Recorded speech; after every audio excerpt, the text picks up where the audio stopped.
2B2T, a realm where time folds into chaos. Each block holds stories of survival, forging passion in the fires of an anarchic legacy. Embark on a journey through the pixels where hope and nostalgia dance, carving a legend in the tapestry of Minecraft's untamed history.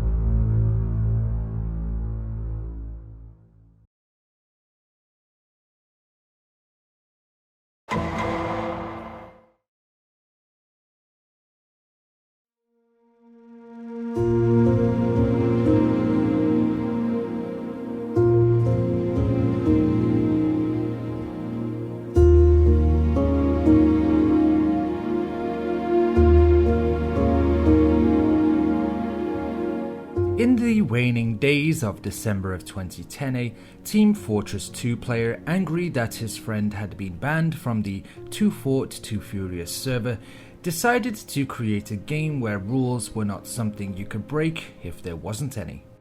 Along with his friend George, they would birth one of the most famous servers in the history of Minecraft, 2 builders, 2 tools, named for the server he'd enjoyed playing so much on Team Fortress 2. This person, of course, was Hausemaster, the brain behind 2B2T. Nothing is really known about his personal life. He managed to keep his identity hidden over the years, and although many players have tried to discover his real-life persona, the only thing they would manage to glean is his Scandinavian roots. Shortly after, House would find himself becoming the de facto owner due to George's sporadic presence, largely influenced by internet connectivity issues. During the initial years, House would occasionally join the server, delighting players with random item gifts through spontaneous teleportation. However, his primary engagement with the community involved mostly updates and bug fixes. As time would pass, his appearances would dwindle, and he would eventually change his Minecraft account name before finally deleting the account altogether. During this video, I wanted to take a look at the history of Hausemaster, the person, or more likely people, behind the username, and how they enforced the unenforceable on 2B2T.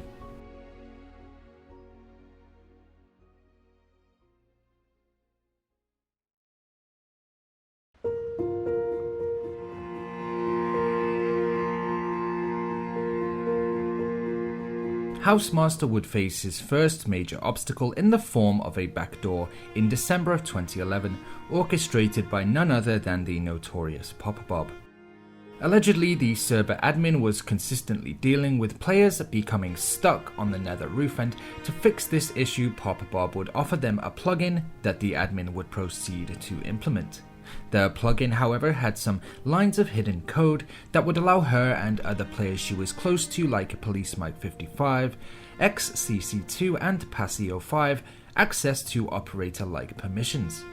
These players would use their powers to build at multiple bases, the first of which was Plugin Town, a base roughly 90,000 blocks from spawn. The second one was a spawn base called Ziggy Base, where the Bedrock Dam, Bedrock Comet, and Bedrock Bunker were built. The backdoor was also used to create hacked-in illegal items, including pig spawners, spawn eggs, locked chests, water source blocks, fire blocks, and end portal frames.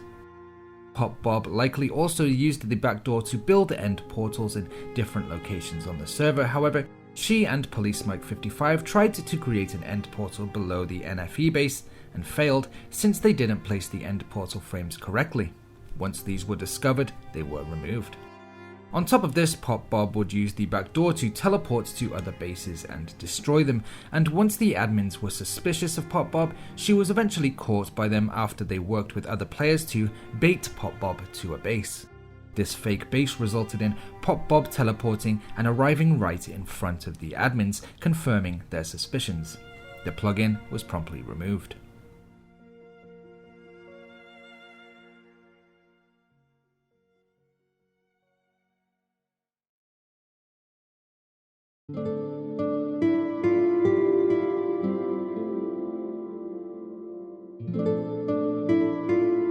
Over the years, Haus would exhibit commendable stewardship, maintaining the server's massive 3,500GB memory. He would ensure its survival by updating Minecraft versions, preventing the deletion of the original map, and covering the monthly $90 rent from his own funds or community donations. With failure to pay more than likely leading to the server's permanent shutdown, this is a moment that we shouldn't overlook. While server downtimes would occur for various reasons, the most prolonged was the 3-month Great Server Decay period.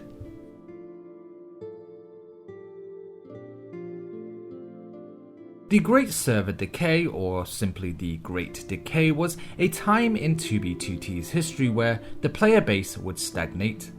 It lasted from 2012 to 2013, and during it the peak amount of players online was averaging around 40.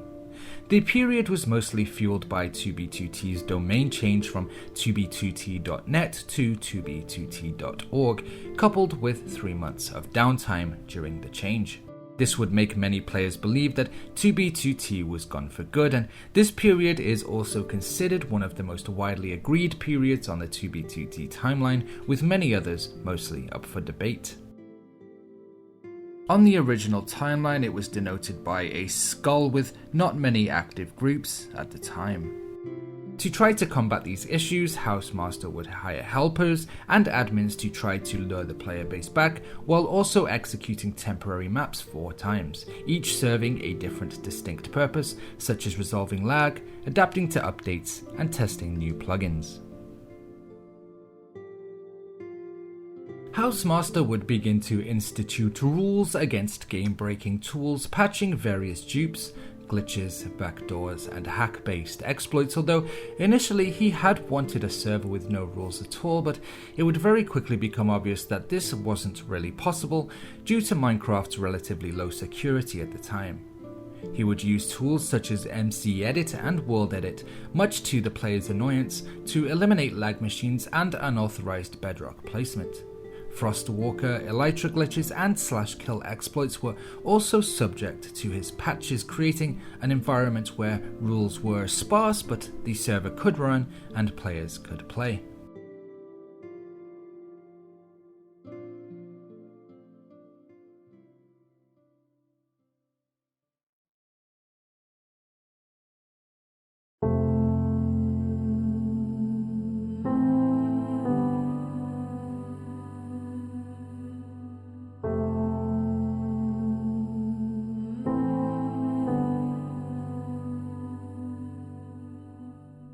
The occurrence known as the second backdoor would then unfold in December of 2013, marking Hausemaster's second big challenge.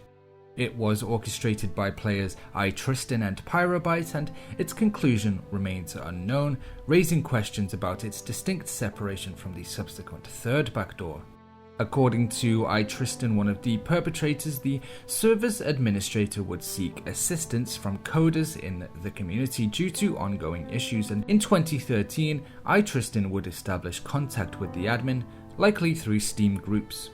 Collaborating with Pyrobyte, they developed a plugin in December of 2013, ostensibly to address netherroof access and item renaming problems. However, the plugin surreptitiously granted players the ability to transform items into negative or infinite items by appending the /0xA7 to the item name. The plugin also allowed them to circumvent the netherroof blockade while riding an entity, meaning long-distance travel was now possible. An auto-updater in the plugin would empower them to modify it discreetly, providing capabilities like spawning items, teleportation, and game mode changes. Some of the illegally spawned-in items would include player heads, ghast spawn eggs, and stacked 32k weapons, gear, and armor. Pyrobyte would even craft a unique 666 sword with a sharpness level of 666, which was selectively distributed to players like Sato86 and Jack the Ripper. The backdoor was also exploited to spawn items with unusual item IDs, leading to the emergence of items like barrier blocks introduced in January 2015 with Java Edition 1.8. Odd items such as alpha snowballs and textureless iron horse armor may have originated from this backdoor, although it is unknown. Additionally, it allegedly resulted in the creation of a rare tattered book, purportedly used by Tristan and Pyrobyte for acquiring bedrock or changing game modes. Other items obtained during this backdoor, such as infinite TNT and bedrock, were employed to support members of the Third Incursion in May of 2015. Notably, the Ghast spawn eggs were used to transform existing spawners into Ghast spawners, witnessed at Space Valkyria in mid-2015, where Jack the Ripper would utilize a spawn egg given to him by Pyrobyte. On December the 7th, both players would utilize the backdoor to reach different world borders, leaving behind bedrock and signs at the +X eastern and -X western borders. In January of 2015, with Java Edition 1.8, the world border would undergo changes, surrounding the entire world with a massive striped translucent wall. The signs left by Tristan and Pyrobyte were discovered to be behind the wall on March 26, 2017 by the Nether Highway group. Subsequently, in January of 2020, player True Game would destroy these signs using a wither. Pyrobyte would also take advantage of the access to inundate spawn with numerous withers, declaring himself the king of 2B2T through their names. The server would endure 3 backdoor infiltrations over its 13-year history, with the third executed by the Tyranny, resulting in widespread destruction. The Tyranny's hack of George Bush 420's account would mark a dark period, contributing to the prevalence of overpowered items on 2B2T.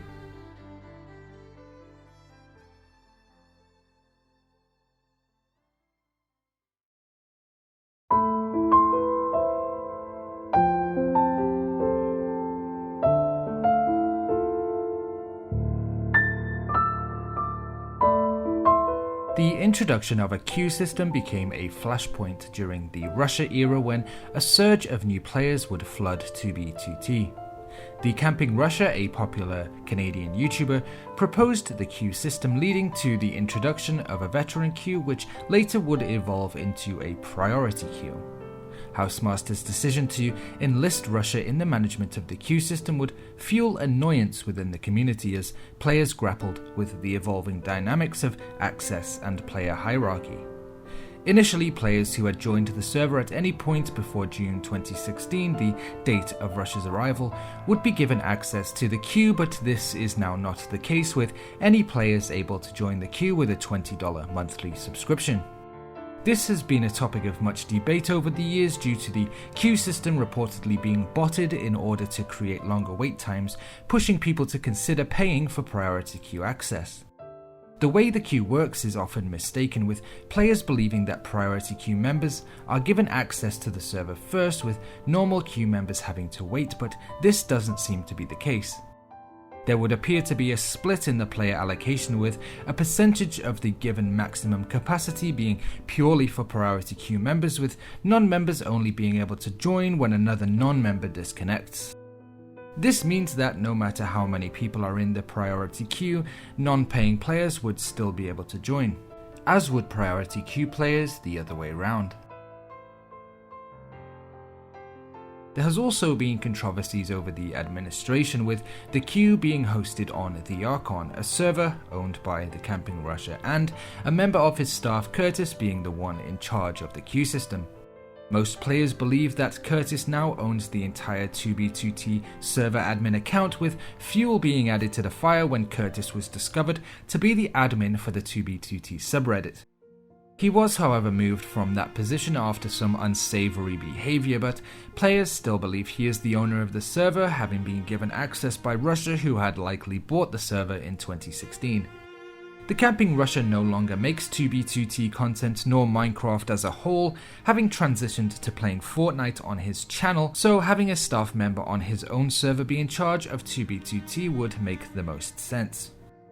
Whoever owned the server behind the scenes would continue to use the Hausemaster account on both the website posting updates and in-game. They would continue managing the server post-Russia war, addressing glitches like the 1111 and donkey dupes. In 2017, an attempt to enable elytras with AAC as the anti-cheat would cause issues, but Haus would eventually re-implement AAC with improved functionality.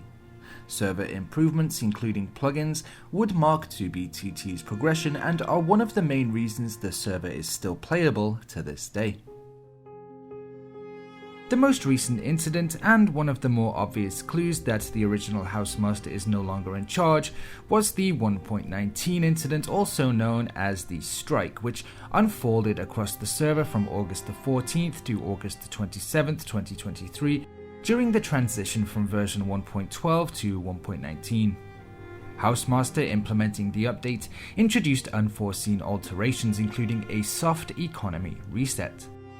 This reset would wipe specific items like golden apples and end crystals from not only players' inventories but stashes.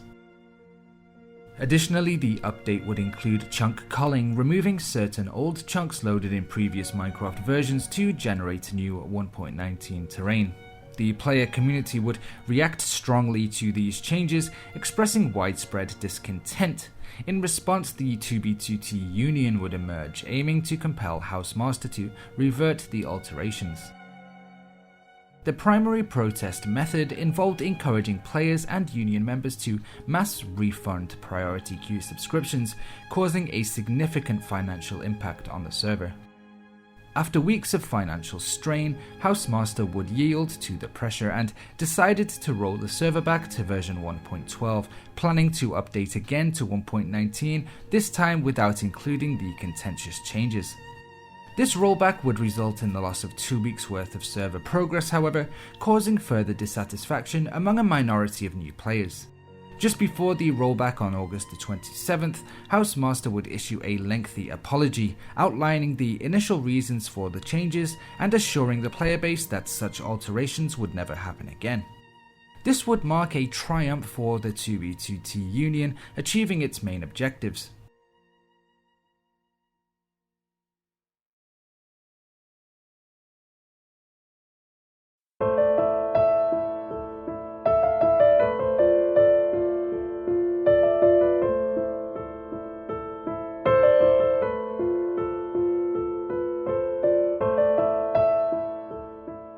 Now, this is the part where I usually like to give my own opinion on these topics, but as I don't play the server and haven't in a long time, I don't feel like I really deserve an opinion. I am of the mindset that being offended on someone else's behalf is kind of a strange thing to do, and in this case, the players of 2b2t are the ones who should be given a voice here.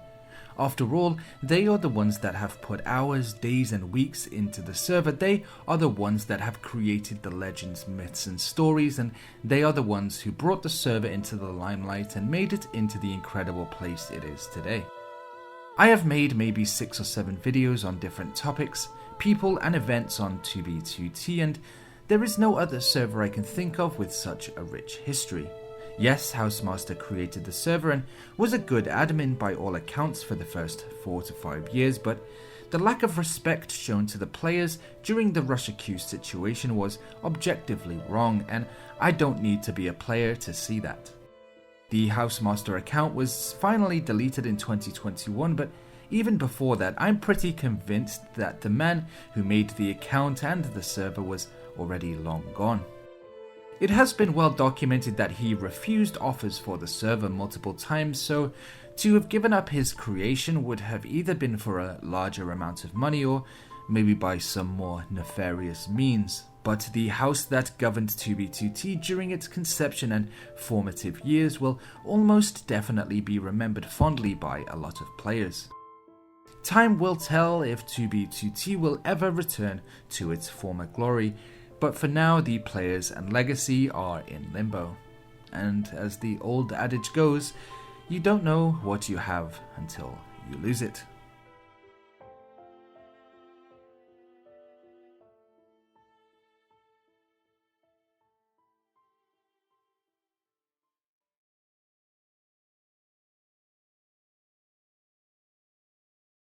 I just want to thank everyone who has watched and subscribed to the channel already. When I started uploading videos a few months ago, I didn't think I would get any subscribers, let alone over 300 already.